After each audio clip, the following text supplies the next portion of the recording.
The ruins of Elysium breathed with unnatural life. A graveyard world where the wind carried the faint snarls of long-dead lions. Brother Kiando, last scout of the Celestial Lions, crouched in the shadow of a toppled fortress spire, his armor scarred by the claws of time and chaos. The air hummed with spectral static, as if the planet's core still echoed the screams of its slaughtered inhabitants. He had come alone, guided by a forbidden astropathic whisperer, very deep in the heart of the desecrated monastery, promising secrets that could resurrect his dying chapter. As he advanced through the fog-shrouded trenches, ghostly silhouettes flickered at the edge of his visor, ethereal Astartes in golden armor, their forms wavering like heat haze over a battlefield pyre. One apparition turned, its helm cracked open to reveal Kindubaku's severed head, eyes burning with accusation. Betrayed, it rasped, voice like grinding ceramite. Kiondo's heart pounded, the veil between the living and the Emperor's wrath thinned here, where Inquisition blades had carved the chapter's doom. He pressed on, bolt gun ready. Drawn by the vault's siren Kala, beacon of defiance, amid the eternal night, Kiando descended into the fractured undercroft, his Auspex scanner flickering erratically amid the warp-tainted ruins. The walls bore the claw marks of the Exarcha's demonic hordes, but something older lingered, residue of the Great Rift's birth, twisting reality like a festering wound. Short bursts of movement ahead, skittering shadows that vanished when he aimed his weapon. Fire, miss, echoing laughter. Not quite human, not quite beast. He reflected on his oath, taken in the dim halls of the Blade of the Seventh Sun, the Black Templar's gift that now orbited this corpse world like a vigilant sentinel. As a neophyte, he'd heard tales of the chapters on opposing the Inquisition's butchery on Qatar, only to be repaid with sabotage on Armageddon. His brothers, gunned down by orc snipers wielding Imperial las rifles, the gene seed lost, apothecaries targeted. Betrayal's bitter taste fueled him now. Deeper in, the air grew thick, oppressive. A spectral entity materialized, a translucent warrior, armor rent by phantom wounds. Turn back, cub, it growled, voice overlapping with Dubaku's tabor. Kiondo fired, the bolt passing harmlessly through. Illusion, or the warp's mockery. He pushed forward, heartbeat syncing with the vault's distant pulse. The chamber loomed, a vaulted crypt, gene parts shattered like eggshells. In the center, the anomalous vault-sealed relic, etched with dawn's sigils, humming with forbidden energy. As he approached, the ground trembled.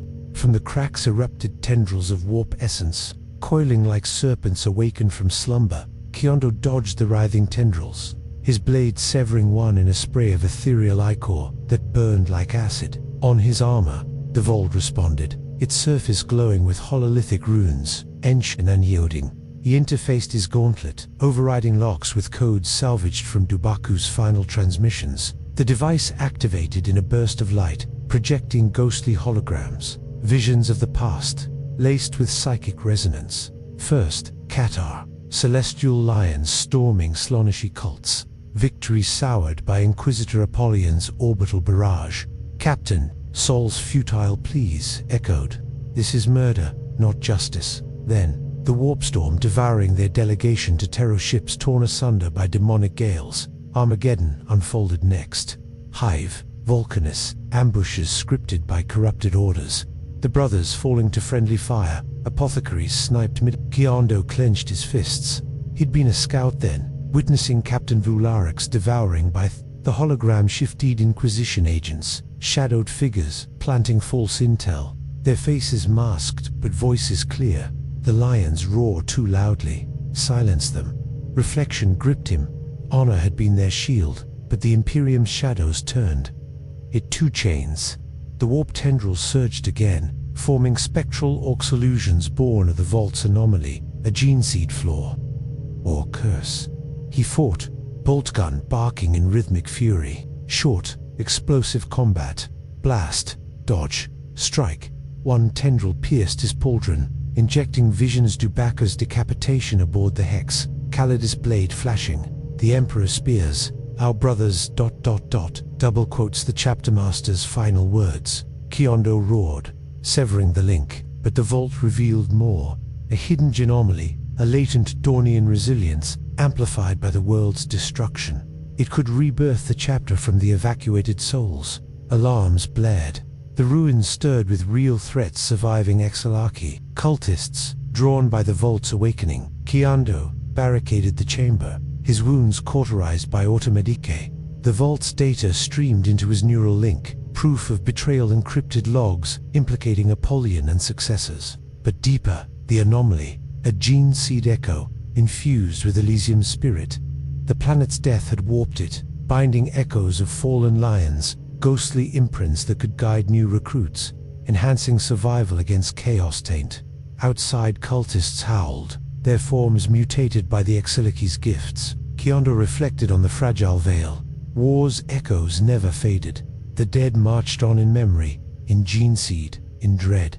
He activated the vault's extraction protocol, harvesting the anomalous Cora, crystalline relic pulsing with spectral light. Combat erupted, cultists breached, lost bolts scorching the air. Kiando moved like a lion in the savannah's strike. Evade, counter. A champion emerged, horned and warped, wielding a cursed blade. The Inquisition sends regards. It sneered, voice layered with demonic undertones. The vault resonated, projecting ghostly apparitions of Dubaco and Volorak, bolstering Kiando's resolve. Their whispers defy rebirth. He felled the champion, blade through its heart, but the victory cost him armor breached, blood flowing, escaping the collapsing crypt. He signaled the blade of the seventh sun, the anomaly secure. Visions flooded, recruits from evacuated refugees, gene seed stabilized by the echo. A vengeful rebirth, chapter rising from ashes. As the Thunderhawk extracted him, a final spectral warning: the betrayer's watch. The hunt begins. Aboard the cruiser, Kiando presented the vault to the remnants viewer, then a score of brothers, their eyes hollow with loss. The anomaly interfaced with the apothecarian, revealing its power, not just data, but a psychic anchor, summoning echoes of the honored dead to train neophytes. Grim humor surfaced. Even in death, we file reports to the Emperor, one brother quipped, voice gravelly. Reflection deepened. The Imperium's honor was a lie, fractured by its guardians. Yet resilience endured. The lions roar, defiant against the void. Trials began. Refugees screened, gene seed implanted under spectral guidance. Visions haunted the process, ghostly drills, warp taint outs assailing minds.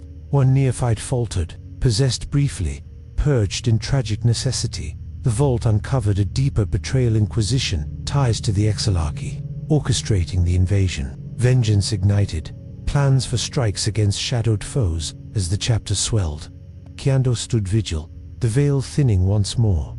The dead refused burial. They fueled the living. Kiando gazed upon the nascent pride. Neophytes, clad in refurbished gold, their eyes fierce with inherited fire. The anomalous skin vault rested in the heart of the blade of the seventh sun. Its echoes a constant murmur, whispers of Dubaku, Soul, and the fallen, binding the chapter in unbreakable oath. War's eternal echo resonated here, not in glory, but in the unrelenting dread of survival, where betrayal's blade cut deepest, yet forged the strongest steel. The veil between life and the beyond frayed eternally in the grimdark void, a reminder that the Emperor's light cast long shadows. Ghosts of Elysium walked among them, not as curses, but guardians, tragic nobility and spectral form, urging defiance against the corrupt. Honor, once shattered, reborn in vengeance's flame. Soldiers of the Emperor, heed this tale. The celestial lions rise anew, a testament to resilience amid horror. If these whispers chill your soul, subscribe to Phantom Warhammer Tullies for more spectral subtles. Next, the raptor's shadowed oaths unravel in warp-tainted doubt. For the Emperor and the unseen dead,